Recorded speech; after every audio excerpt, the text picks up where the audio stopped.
अस्सलाम वालेकुम, आप देख रहे हैं मेरा यूट्यूब चैनल और मुझे कहते हैं आमना जंजुआ। सिंध और पंजाब जो लड़ रहे थे कि नहरें निकाली जा रही हैं और पंजाब कह रहा था कि चोलिस्तान में पानी लेकर जाएंगे और सैलाब का पानी होगा, और पीपल्स पार्टी कह रही थी कि ऐसा हरगिज़ नहीं होने देंगे कि नहरें निकलें और सिंध का पानी तकसीम हो। इसी के पेश नज़र कल एक अहम डेवलपमेंट हुई है जिसमें ये ऐलान किया गया है कि अब ये जो मामला है ये ख़त्म हो चुका है, हम इसको वापस ले रहे हैं और कोई भी ऐसा प्रोजेक्ट जो है वो सिंध से मशवरे के बगैर नहीं होगा, यानी सिंध गवर्नमेंट को लूप में लेंगे उसके बाद होगा।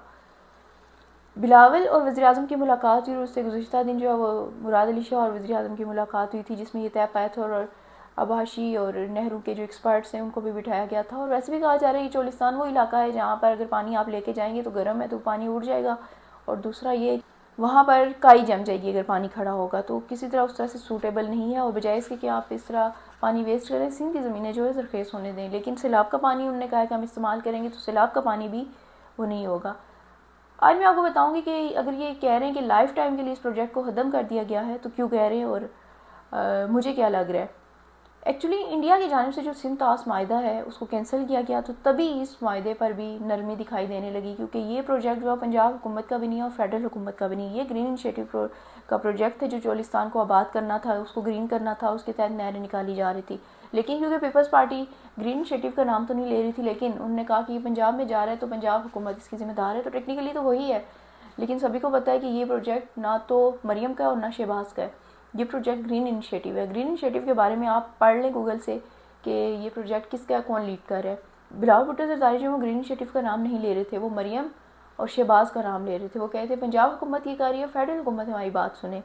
और सिंध में काफ़ी बड़े पैमाने पर प्रोटेस्ट हो रहे थे और कोई इसमें पीछे हटने को तैयार नहीं था। लेकिन फिर आता है सिंतास माहिदा, जब वो कैंसिल होता है, बॉर्डर पे ये सूरत हाल बनती है, इंडिया पाकिस्तान के साथ हटदर्मी करता है, इंडिया पाकिस्तान पे इल्ज़ाम लगाता है और फिर ये एक पेज पर आने का सोचते हैं और इसको तभी रिवर्स किया गया है। और पीपल्स पार्टी की जानिब से तो ये कहा गया है कि लाइफ टाइम के लिए इस चैप्टर को बंद कर दिया गया है, लेकिन मुझे ये लगता है कि लाइफ टाइम के लिए नहीं है। खित्ते में जो सिचुएशन बनी है उसके तहत ये नहीं चाहते कि हम आपस में लड़ें, क्योंकि पानी पे लड़ रहे हैं तो अगर दरिया सिंध पे पानी नहीं आएगा तो आप पानी को कैसे उस पर नहरें निकालेंगे। नहरें आप निकाल के ले जाएँ, खाली बंजर पड़ी रहेंगी ऐसी और सूखी नहरें होंगी।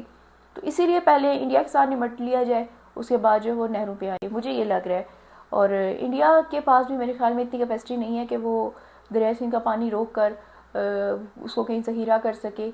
ये मेरे ख्याल में टेक्निकली इम्पॉसिबल नहीं है। हाँ, बातों की हद तक तो ये समझ आता है और पाकिस्तान ने इसका जवाब भी दिया। उसको शिमला एग्रीमेंट वगैरह जो कैंसिल किए और फ़िज़ाई हदूद पर पाबंदी लगाई, तो उससे भी इंडिया को भी नुकसान हुआ, उसकी फ़िज़ाई परवाज़ें जो हैं वो मुतासिर हुई हैं।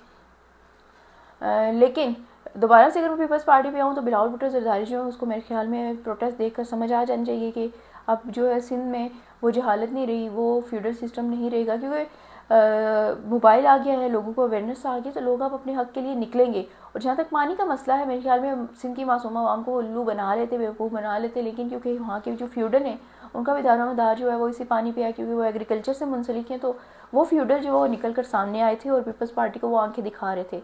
तभी पीपल्स पार्टी जो है मजबूर हुई है और ये जो एक्ट उसने लिया और प्रोटेस्ट किया और वफाकी हुकूमत से बातचीत की।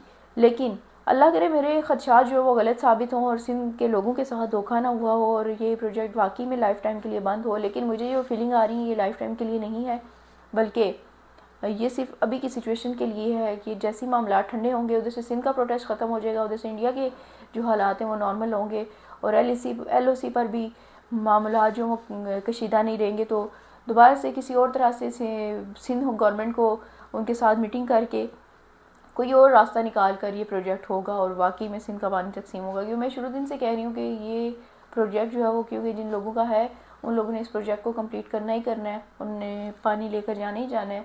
तो अगर तो ये प्रोजेक्ट चोलिस्तान से ख़त्म होता है तो फिर समझ आती है कि नहरें नहीं निकलेंगी। अगर चोलिस्तान में प्रोजेक्ट है तो फिर उनको पानी चाहिए और पानी फिर ये दरियाए सिंध से ही आएगा। और फिर सैलाब का पानी तो आपको पता है, जैसे सभी कहते हैं कि सैलाब हर साल नहीं आता और उस तरह से आता भी नहीं है हर साल, आए भी तो कभी कभी होगा ना कि सैलाब ज़्यादा आया है, हमेशा तो नहीं होता ऐसे। तो ये सूरत हाल है जो मैंने आपके सामने रखी थी कि बिलावल भुट्टो ने कल तो ऐलान कर दिया कि दरियाए सिंध पर कोई नहरें नहीं बन रही और वफाकी हुकूमत ने हमें ज़ुबान दी। और शहबाज शरीफ ने भी अपने वीडियो बयान में यही कहा है कि वो नहरें नहीं बनाने जा रहे, क्योंकि सिंध गवर्नमेंट को जो लूप में लेंगे, तमाम स्टेक होल्डर्स को लूप में लेके कोई भी अहम फैसला करेंगे। फ़िलहाल के लिए तो ये बहुत अच्छी बात है, बहुत अच्छी खबर है कि सिंध की जो गवर्नमेंट है वो खड़ी हुई, उसने अपने लोगों की बात सुनी और फिर वो कामयाब भी हुई। लेकिन अल्लाह करे ये कामयाबी वही हो जो ऐलान किया गया है कि लाइफ टाइम के लिए चैप्टर बंद हुआ है। इस हवाले से अगर मेरे तक कोई भी मालूमात पहुंची, कोई भी इंफॉर्मेशन मिली मुझे, तो मैं आप तक ज़रूर पहुंचाऊंगी। तब तक के लिए अल्लाह हाफिज़।